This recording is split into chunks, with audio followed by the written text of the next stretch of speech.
오늘 무엇을 선택하고 오셨습니까? 오늘 우리 사랑하는 권사님들, 우리 사랑하는 성도들이 이 시간에 이렇게 앉아 있을 때에 참 많은 것을 선택하고 오셨을 것입니다. 오늘은 무엇을 입고 가지? 아침밥을 먹고 갈까? 점심을 맛있게 먹으려면은 아침밥을 안 먹고 갈 거야. 라고 하면서 이렇게 갖가지 선택을 참 많이 하셨을 겁니다. 이 선택이 어떤 선택은 참 사사로운 선택일 수도 있고, 그리고 정말로 어떠한 선택은 참 중요한 선택을 우리가 할 수도 있습니다.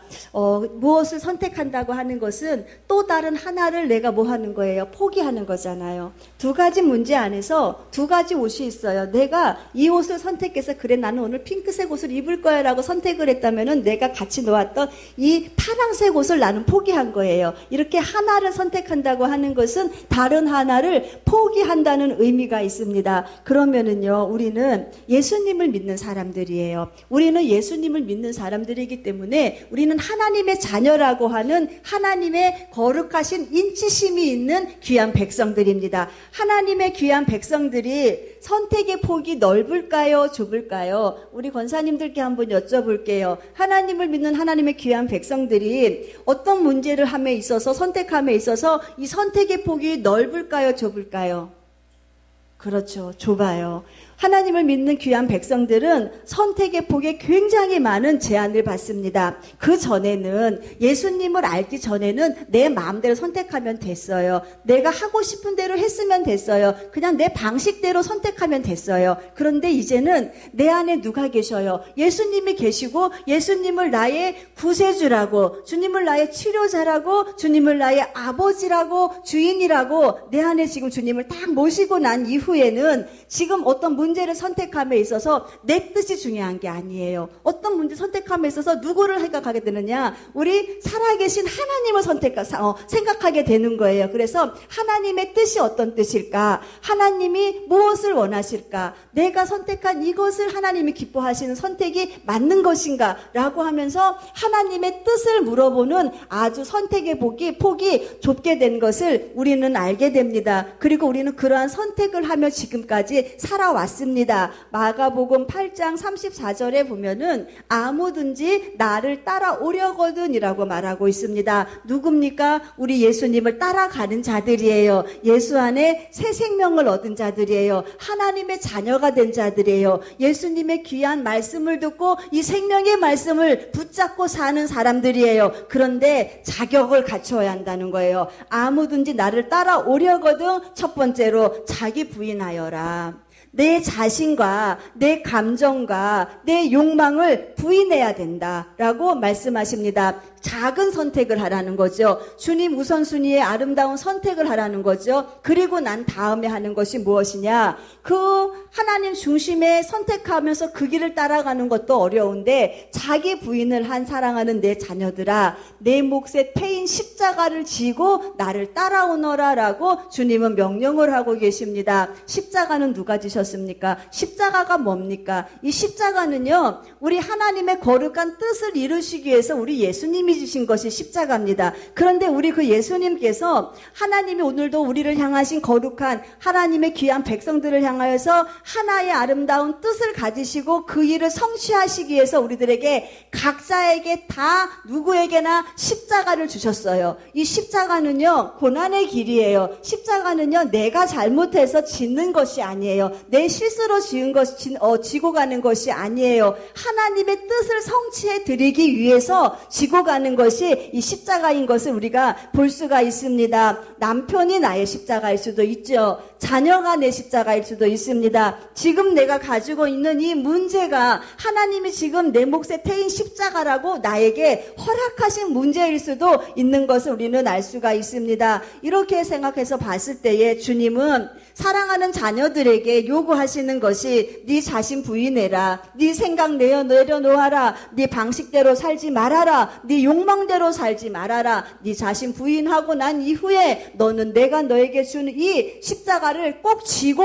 나를 따라와야 한다고 주님이 우리들에게 이렇게 명하셨다면은 어떻게 보는 관점에서는 이 믿음의 관점에서 봤을 때에 상당히 이것이 불가능하고 힘들고 어렵고 좁은 길이고 좁은 문인 것을 우리는 알 수가 있습니다. 그 주님께서 오늘 우리들에게 말씀하시기를 좁은 문으로 들어가라. 좁은 길로 가라. 이 길은 많은 사람들이 찾지 않는 길이다. 그러나 좁은 문, 좁은 길, 그 길을 끝까지 잘 이기고 간 사랑하는 내 자녀들에게는 흰옷을 입을 수 있는 엄청난 영광을 주께서 허락하시겠다고 이렇게 우리들에게 말씀을 하고 계십니다. 오늘 본문은 마태복음 몇 장 말씀입니까? 7장 말씀이잖아요. 마태복음 5장, 6장, 7장은 무엇이라고 우리가 말을 하죠? 산상수훈이라고 말합니다. 우리 예수님께서 사역을 하시면서 산에 올라가셔서 제자들에게 가르치시고 하나님 나라의 백성으로 살아가야 할 그 길을 다 일일이 일목요연하게 다 가르치신 내용이 산상수훈의 말씀인 것을 우리가 알 수가 있습니다. 그리고 엄청난 주님이 주옥과 같은 천국의 말씀도 선포하시고 사람과의 관계 안에서 행하여야 할 마땅한 바를 가르치시고 난 다음에 결론적으로 지으신 말씀이 무엇이냐면은 오늘의 말씀입니다. 너희가 내 말을 다 들었느냐? 내가 너희에게 전한 이 생명과 같은 말씀을 다 들었느냐? 들었다면은 이제는 들어가라. 들어가는데 그 문이 무슨 문이냐? 좁은 문이다. 그 문은 좁은 문이기 때문에 그 문을 찾는 이도 없고 그 문을 기뻐 들어갈 사람도 없지만은 그 좁은 문을 반드시 들어가서 그 좁은 길을 행하는 자들, 말씀 안에 길을 찾고 말씀 안에 이긴 자들에게는 하나님의 생명의 아름다운 영광을 허락하시겠다고 하셨기 때문에 우리들에게 그 길을 들어가라고 말씀을 하고 계십니다.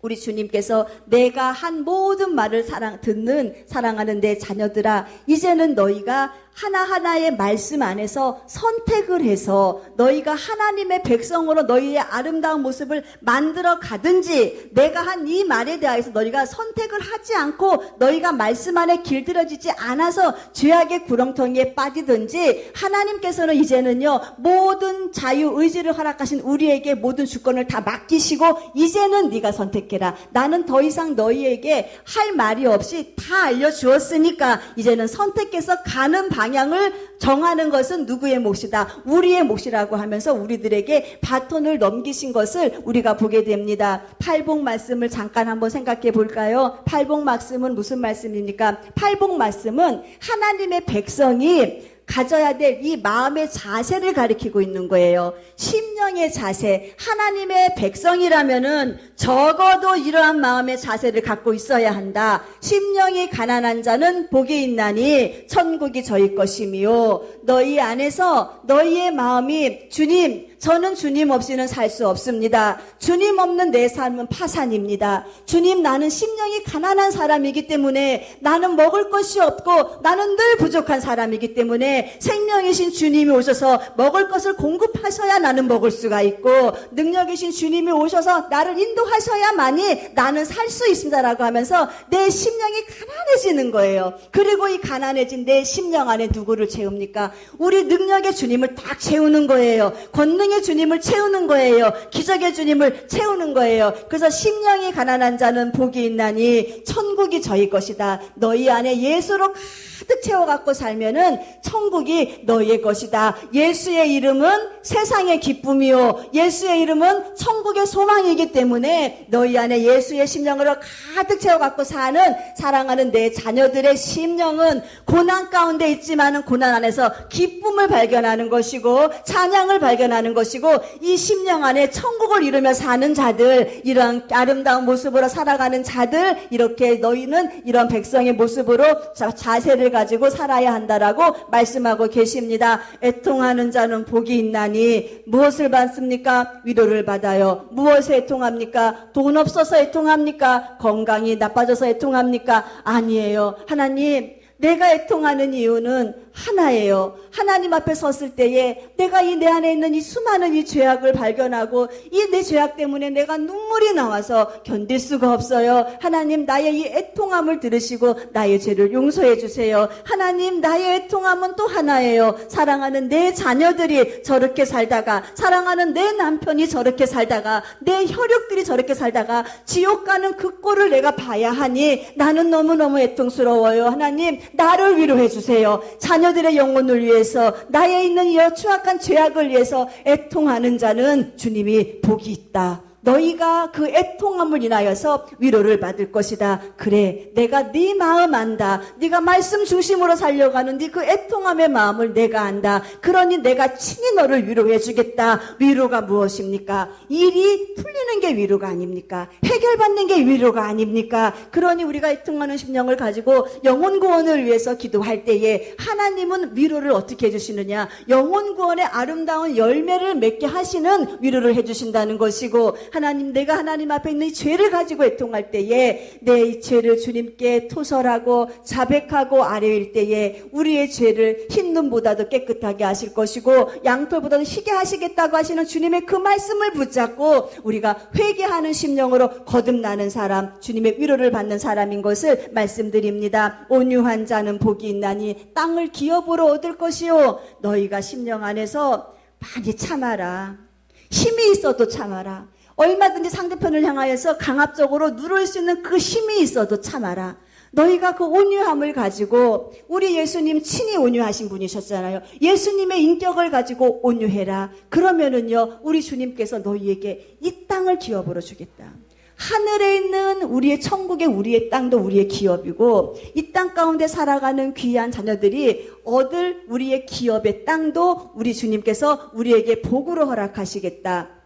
옛날에 한석기 집사님이 우리 주님 교회에서 마지막으로 구역 예배를 드리실 때에 받은 말씀이 온유한 자는 복이 있나니 땅을 기업으로 얻겠네라는 이 말씀을 받으셨어요. 이 말씀으로 마지막으로 구역 예배를 드리시고 이제 시골로 귀농을 하러 가셨는데, 그때 저한테 마지막으로 한 말이 그 말을 하시더라고요. 목사님, 전도사님이었죠. 제가 그때 전도사님, 제가 지금까지 많은 것을 참고 예수님이라는 그 이름 때문에 고난도 많이 받았고 참는 것도 참 많이 했고 참 내 나름대로는 하나님 은혜 안에서 온유하려고 굉장히 애를 썼는데, 하나님이 시댁 식구들 그 유산을 다 받으셨잖아요. 그 땅의 유산을 다 받고 정말로 땅을 기업으로 얻는 복을 저에게 허락하셔서 그 땅을 다 저에게 기업으로 얻게 하셨다고 라고 하면서, 제가 이제 그 하나님이 허락하신 그 기업의 땅에 가서 열심히 농사를 짓고, 이제는 그래도 지금까지 내가 살아왔던 그 물질로 인한 그런 어려움, 아픔, 막 그 돈이 없어서 시달리는 그러한 고통을 겪지 아니하고 하나님이 복을 허락하셔서 땅을 기업으로 얻는 그 복을 허락하셔서 저는 이제 시골로 내려가서 그곳에서도 교회를 위해서 기도하고 성도를 위해서 기도하겠습니다라고 이 마지막으로 저한테 그렇게 말씀을 하신 것이 기억이 납니다. 하나님은 다 보셨다는 거예요. 하나님은 그 안에 있는 그 온유함을 다 보셨다는 거예요. 그래서 하나님의 때가 되니까 시댁 식구들, 그 시어머니, 시아버지 한 달 안에 같이 돌아가게 하시고, 결국은 그 많은 재산, 제일 큰 형이 가진 것도 아니고 우리 한 집사님의 가정에서 그 재산 갖게 하시고 땅을 다 얻는 기업을 갖게 하시고, 또한 무엇 하십니까? 자녀들, 같이 있는 형제들이 형이 가져야 한다고, 형이 다 가져야 된다고 오히려 모든 상속을 다 포기하고 그 형에게, 그 동생에게 다 밀어주는 것을 보게 합니다. 누가 하신 것입니까? 하나님이 하신 거잖아요. 그러니 하나님은 그 과정, 사멜 과정 속에서 한지역장님이 하나님을 향해서 눈물로 흘렸던 그 온유함, 눈물로 흘렸던 그 참고 많은 사람에게 선을 베풀고 긍정적으로 위로하고 세웠던 그 모든 모습을 하나님이 보셔서 결국은 땅을 기업으로 얻게 하시는 이 복을 허락하신 것이 아닌가라고 생각이 듭니다. 온유한 자는 복이 있습니다. 온유한 자는 이 땅 가운데 먹을 것 때문에 걱정할 일이 없으리 많지 하나님께서는 복을 허락하십니다. 의에 줄이고 목마른 자는 뭐합니까? 배부를 것이다. 이 말도 생각해 보세요. 우리는 하나님 말씀하시는 것이 너희는 먼저 그 나라와 그 의를 구하라 말씀하셨죠. 하나님의 뜻을 먼저 구해라. 하나님의 방법을 먼저 취하여라. 그러면은 이 모든 것을 너희에게 더하시리라. 배부를 것이다. 너희의 삶이 근심이 없게 할 것이고 하나님 너희의 삶을 책임지실 것이라고 하시는 이 말씀이 있습니다. 의에 줄이고 목마른 자는 배부를 것이고 국률이 여기는 자는 복이 있나니 국률이 여김을 받을 것이고 마음이 청결한 자는 하나님 볼 것이다. 그리고 화평케 하는 자는 하나님의 아들이라고 하는 일컬음 받게 될 것이고 의를 위하여 핍박받는 자는 천국이 저희 것이다. 누구와의 관계예요? 하나님과의 관계 안에서 사랑하는 백성들이 이렇게 살아야만이 천국의 백성이라고 주님 말씀하고 계십니다. 그리고 또한 말씀하시죠. 하나님은요, 하나님과의 관계만을 중요시 여기시는 분이 아니에요. 십자가는요, 온전함이에요. 하나님과 나와의 관계, 사람과 사람과의 관계에서도 이 온전함이 이루어져야 되는 것이 온전한 십자가입니다. 하나님은요, 하나님과의 관계를 팔복으로 10년간 안 하고 애통하고 긍휼히 여기고 하시는 말씀으로 하나님과 관계를 잘 정비하시는 말씀을 하셨다면은 이제는 사람과의 관계입니다. 너희가 생각으로 간음해도 음욕을 품은 자요. 너희가 원수를 맺는 것은 내가 할 것이니까는 너희는 원수를 사랑할 수 있는 그 마음을 가져라. 비판하지 말아라. 너희가 입술로 비판하는 그 비판으로, 그 헤아림으로 너희가 심판대 앞에서 똑같이 그 비판의, 그 심판의 열매를 너희가 먹게 될 것이다 라고 말씀하고 계십니다. 너희 안에 금식하는 문제, 구제하는 문제, 기도하는 문제, 이 모든 것 다 은밀하게 하라. 주님께서는 은밀하게 해도 그것을 다 보고 계신다. 그래서 주님이 은밀하게 한 이 모든 것들은 은밀한 중에 주님이 다 갚아주시겠다라고 말씀을 하고 계십니다. 이렇게 사랑과의 관계 안에서도, 주님과의 관계 안에서도 보니까는 다 뭡니까? 나 죽는 것밖에 없잖아요. 자기 부인밖에 없잖아요. 좁은 문이잖아요. 좁은 길이잖아요. 주님께서 이렇게 좁은 길, 좁은 문의 모든 문제를 우리들에게 말씀하시고 우리들에게 왜 이 문제를 해결하라고 말씀하셨겠습니까? 우리 주님은 알고 계시는 거예요. 사랑하는 내 자녀들에게는 주님 주시는 그 권세와 능력을 가지고 기도함으로 이길 힘이 있는 것을 주님은 알고 계시기 때문에 우리가 하지 못하는 것을 주님이 하라고 명하시는 분이 아니에요. 우리가 할 수 있는 그 능력이 있기 때문에 나는 못하지만 내 안에 있는 이 십자가를 내가 지고 나가는 그 힘을 내가 주님 앞에 간구하면서 하나님 나 도와주세요.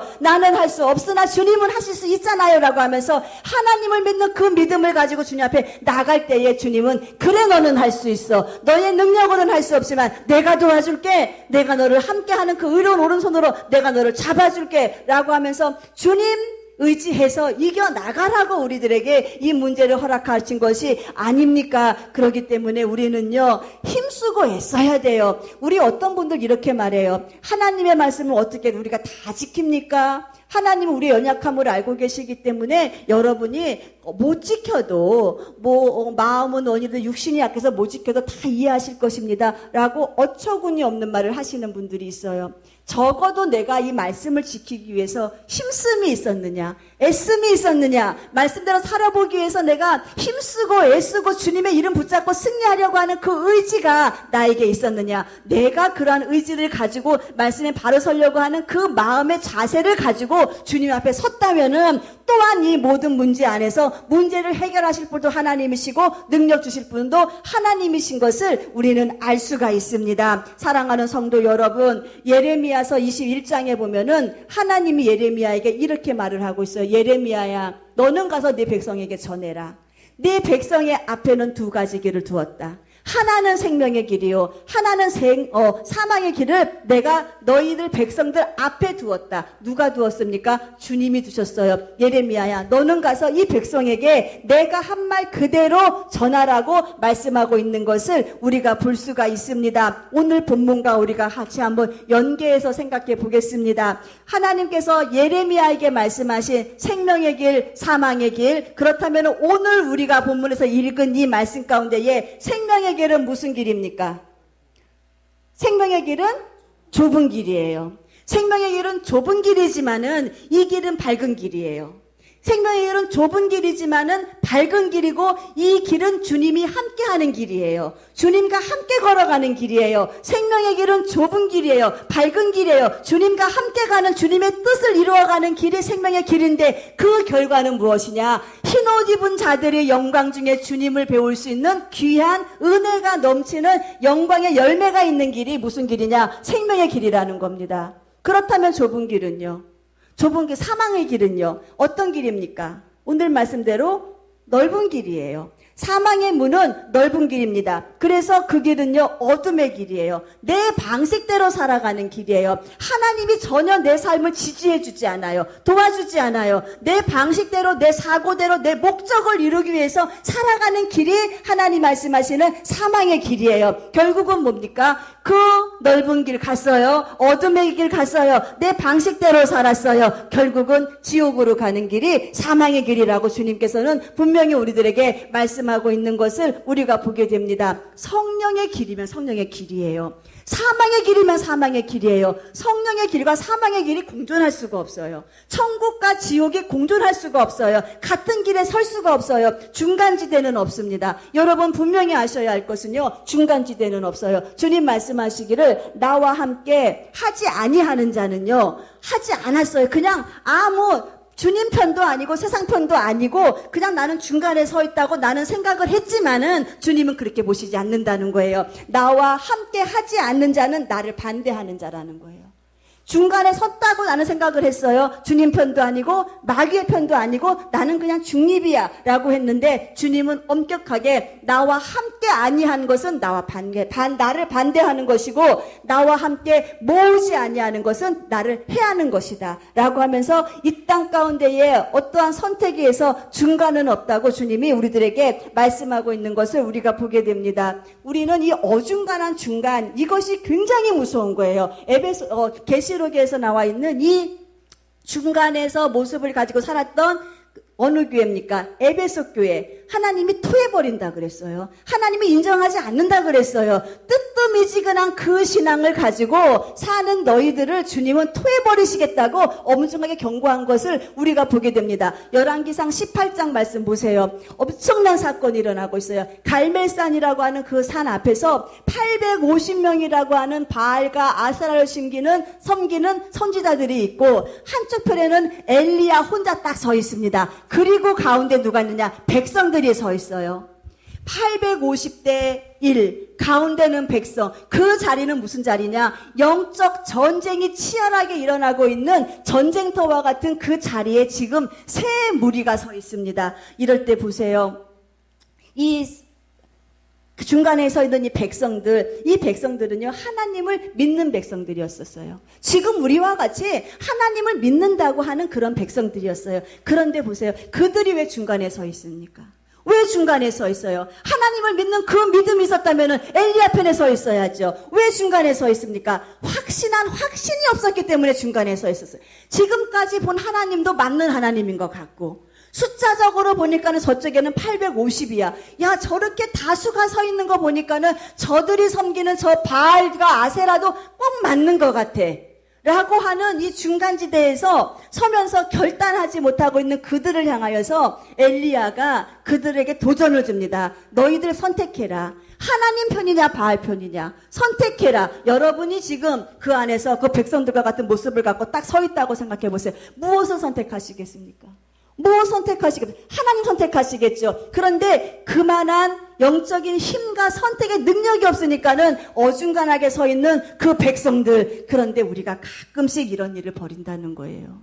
우리가 주님이 기뻐하는 일과 주님이 기뻐하지 않는 일에 대한 중간의 기로에 서서 무언가를 선택해야 될 때, 이 선택해야 될 때 다수가 이걸 선택했거든요. 하나님이 기뻐하지 않는 일을 선택했거든요. 그러니까 마음이 흔들리는 거예요. 살아계신 하나님이 분명히 계시는데 하나님의 역사는 적은 것 같고 하나님의 편은 적은 것 같고 바알과 아세라가 있는 저 선지자는 많은 것 같으니까 다수를 따라가려고 하는 그러한 우리가 잘못된 선택을 할 때도 많이 있다는 겁니다. 분명히 여러분께 말씀드릴 수 있는 것은 영적인 신앙 안에서 선택은요, 신앙의 선택은 생존입니다.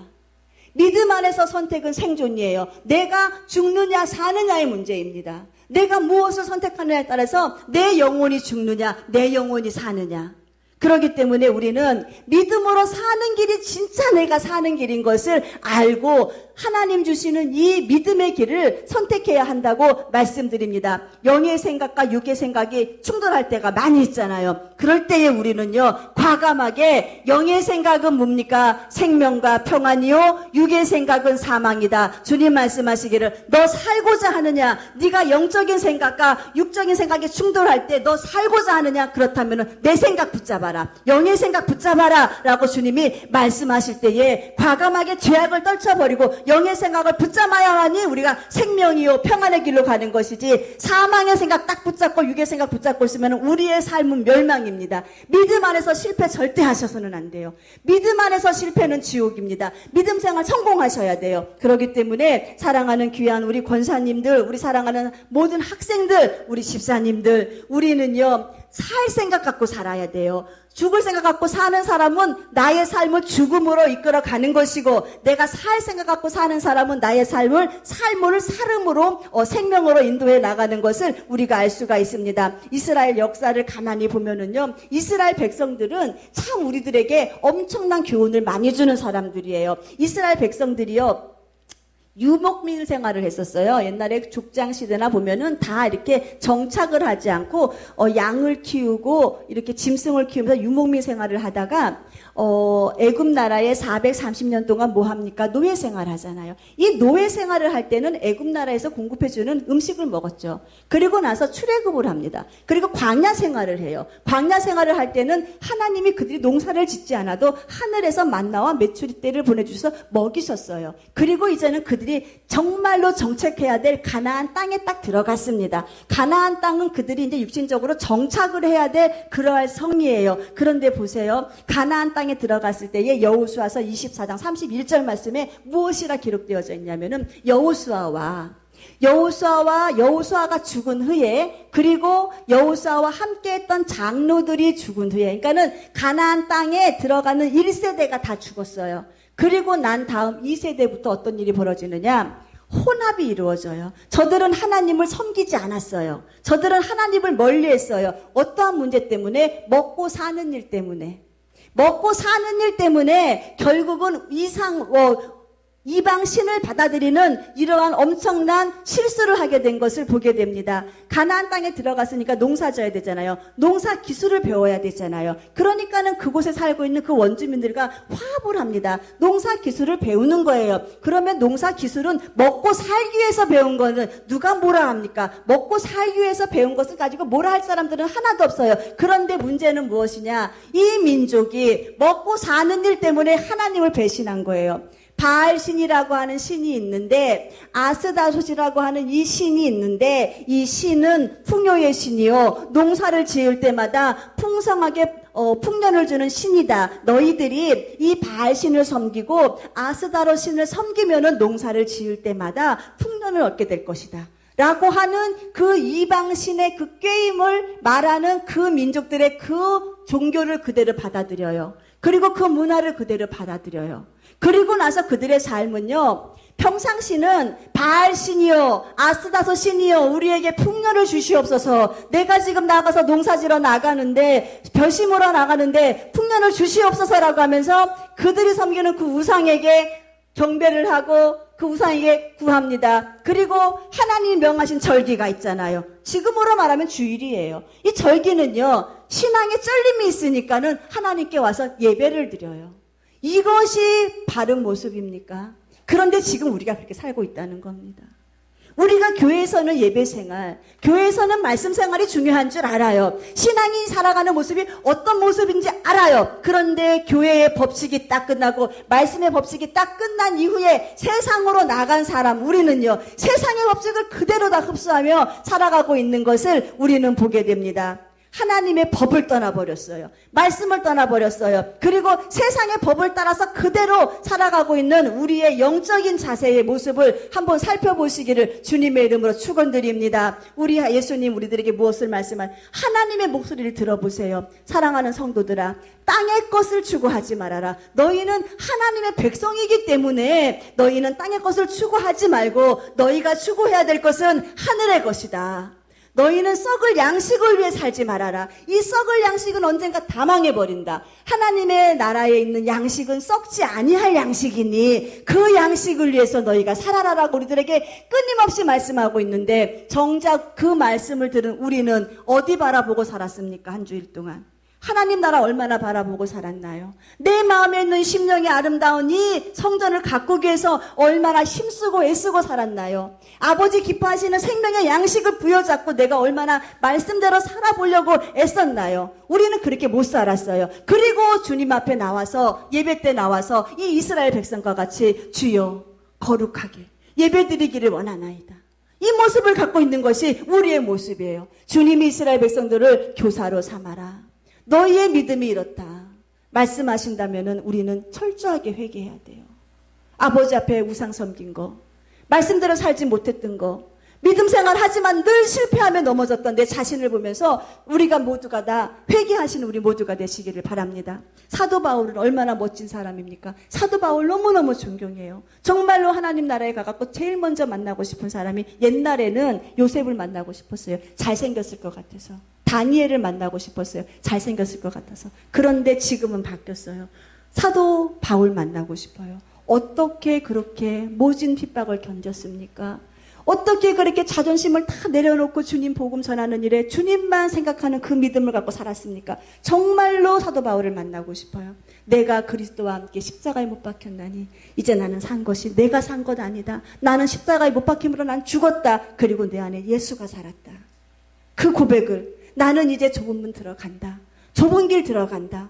그래서 나는 이제 나를 위해 죽으신 그 예수의 생명을 전하기 위해서 나는 이제 산다. 그리고 내가 받을 그 영광은 무궁무진하는 것을 사도 바울은 보았어요. 그래서 좁은 문, 좁은 길, 그 십자가의 길을 마다 않고 걸어가는 이 사도 바울의 그 아름다운 모습, 이것이 우리가 본받아야 할 모습이고 우리가 선택해야 될 모습이 아닙니까? 흰옷 입은 사도 바울만을 부러워할 것이 아니라, 아버지께 영광받은 사도 바울만을 부러워할 것이 아니라, 사도 바울이 이 땅 가운데 살았던 그의 삶을 우리가 한번 생각해 본다면은 과연 우리는 그 좁은 문을 들어갈 수 있습니까? 그 좁은 길을 걸어갈 수 있나요? 내 자존심이 허락을 못하는데, 내 인격이 허락을 못하는데 갈 수 있느냐 말입니까? 못 가요. 우리는 못 가. 그러나 주님, 이제는 내가 무엇을 선택하나이까? 아버지 원하는 길을 선택하나이다. 나도 죽었습니다. 나도 십자가에 죽었습니다. 하나님, 내 안에서 사시는 이는 우리 주님이시오니 하나님, 내가 이제 믿음의 결단합니다.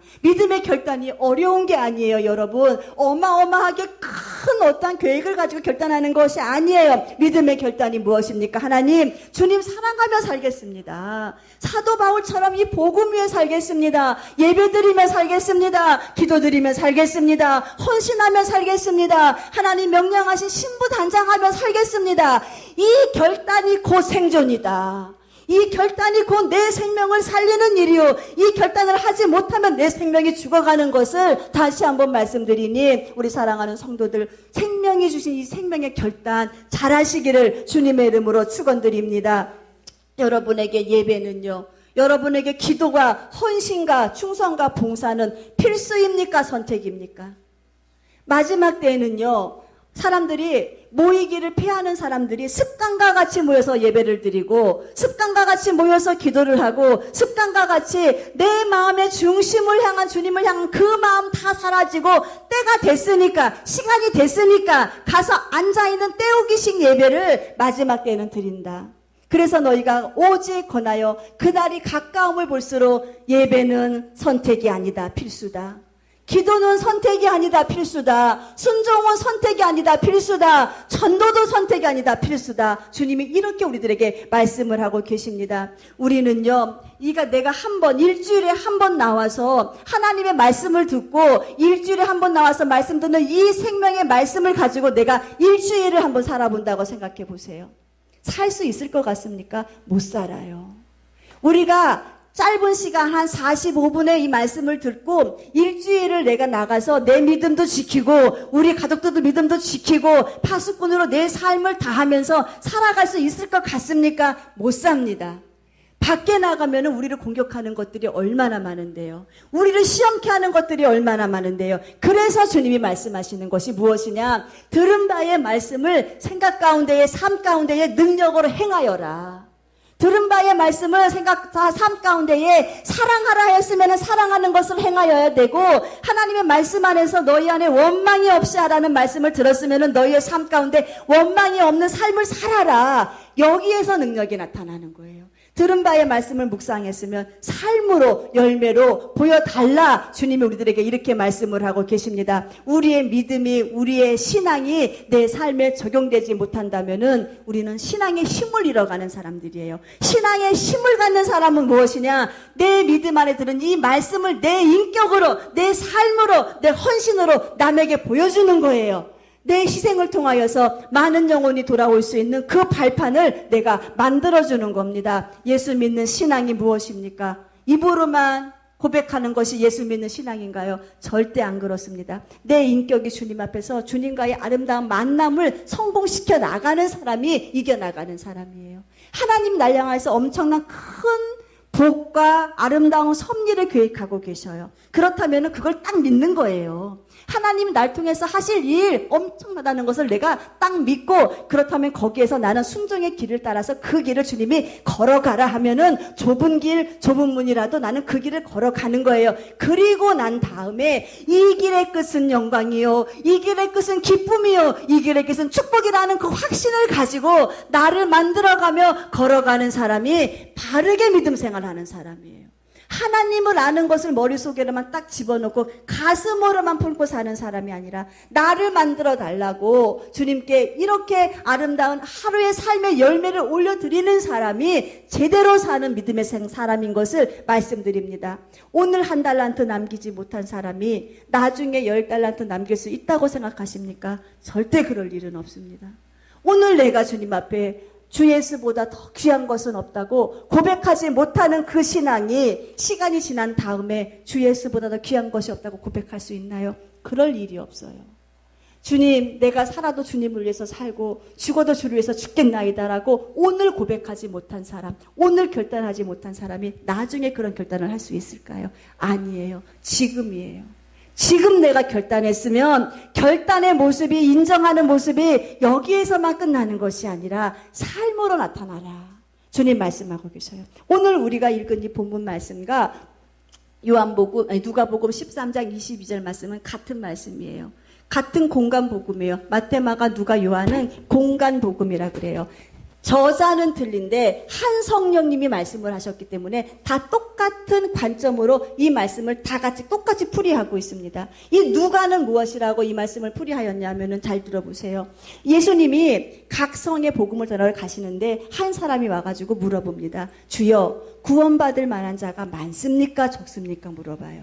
그때 주님께서는요 이렇게 말합니다. 내가 너희에게 이르노니 들어가기를 구하여도, 너희가 들어갈 것을 구하여도 들어가지 못하는 자가 많다 라고 말씀하고 계셔요. 무슨 말이냐? 그 이후에 누가복음 13장 25절에서 28절 말씀에 집주인이 일어났어요. 집주인이 일어나서 이제 때가 되었다라고 하면서 문을 딱 잠가버렸어요. 문을 딱 잠가버리고 그 문 안에는 누가 있습니까? 주의 뜻대로 살았던 좁은 문, 좁은 길을 걸었던 자들이 들어와 있겠죠. 그리고 문 밖에서 외인 사람들이 와서 두들깁니다. 주인이시여, 주인이시여, 문 열어달라고 두드립니다. 그때에 주인이 말합니다. 너희들 어디에서 왔니? 너희들 누구니? 마태복음 7장 21절에서 22절 말씀처럼 주여 주여 했어요. 너희들 누구니? 라고 말합니다. 그럴 때에 이 사람들이 말합니다. 저는요, 주님이 주 앞에서 주시는, 주님께서 주는 이 떡을 먹고 마신 사람입니다. 하나님, 저는 주님의 이름으로 능력 행하였어요. 주님의 이름으로 복음 전했어요. 주님이 주시는 이 떡을 먹은 자들, 주의 이름으로 귀신 내어 쫓았어요. 권능을 행하지 아니하였나이까 라고 이렇게 말하던 자들이에요. 저는 주님이 가르치신 그 말씀을 들은 자입니다. 말씀을 듣고 말씀을 전했던 자들이다. 라고 이야기를 했을 때에 주인의 반응은 똑같았어요. 성령님이 말씀하시거든. 나는 너를 도무지 모른다. 네가 어디서 하는지 나는 너를 모르겠다. 행악을 행하는 자여, 악을 행하는 자여, 나에게서 떠나라. 불법을 행한 자여, 나에게서 떠나라. 라고 하면서 같은 맥락의 말씀을 지금 하고 계신 것을 보게 됩니다. 여러분 잘 들어보세요. 들어가기를 구하였으나 들어올 자가 많지 않았다. 무슨 말씀입니까? 입으로 주여 했던 사람들이에요. 저들에게는 준비가 없었어요. 그리고 저들에게는 결단이 없었어요. 그리고 입으로만 구했어요. 그래서 하나님은 나는 너를 알지 못한다 라고 심판의 그날에 나 너 몰라라고 주님이 그들을 외면하신 것을 보게 됩니다. 준비 없이 살았다는 것이 뭡니까? 천국에 대한 준비를 전혀 하지 않았어요. 다시 오실 주님에 대한 신부 준비를 전혀 하지 못했어요. 결단이 없이 살았다는 것이 무엇입니까? 내가 좁은 문 들어가서 좁은 길 걸어서 내가 신옷 입은 자의 모습을 가지고 주님 앞에 서야 된다는 그 결단이 없었어요. 그냥 들은 말씀이 내 안에서 하나의 말씀으로 자리만 잡고 있었지 삶으로 아름다운 열매를 맺지 못했어요. 그래서 주님이 주시는 이 천국 소망을 가지고 그때를 준비하지 못하였고, 주님이 나에게 쟁기를 딱 지어주셨어요. 쟁기 뭐하라고? 일하라고 지어주신 거예요. 이 쟁기를 붙잡고 앞으로 나가서 주님이 기뻐하시는 일을 하며 일을 해가 나가야 되는데, 이 쟁기를 붙잡고 기웃거리고 뒤도 보고 삐뚤빼뚤 밖고랑도 잘못 읽어가면서 그러한 삶, 사명 감당하지 못한 삶, 너에게 매인 그 멍에, 이 멍에 주님이 나에게 꼭 필요해서 주신 거기 때문에 십자가인데 이 멍에를 나에게 주님이 딱 메어주셨는데 부정합니다. 불평해요. 못하겠다는 거예요. 이 나에게 주신 이 멍에를 가지고 내가 감당하지 못합니다. 이런 사람들이 결심도 없었고 결단도 없었고 준비도 하지 못한 자들이에요. 돈을 사랑하는 것이 일만하게 뿌리가 된다. 세상 사랑하지 말고 하나님 사랑해라. 주님 사랑하는 것이 최고의 계명이다 라고 주님 분명히 말씀하셨는데, 역시 세상을 더 사랑합니다. 역시 예배드리는 모습을 가지고 살다가 세상을 나가면은 세상 즐거움 다 버리고가 아니고 세상 즐거움 다 누리고 이렇게 살아가는 이 자의 모습이 무슨 자의 모습이냐? 결단도 하지 못하고 준비도 하지 못하고 입으로 주여만 한 자들입니다.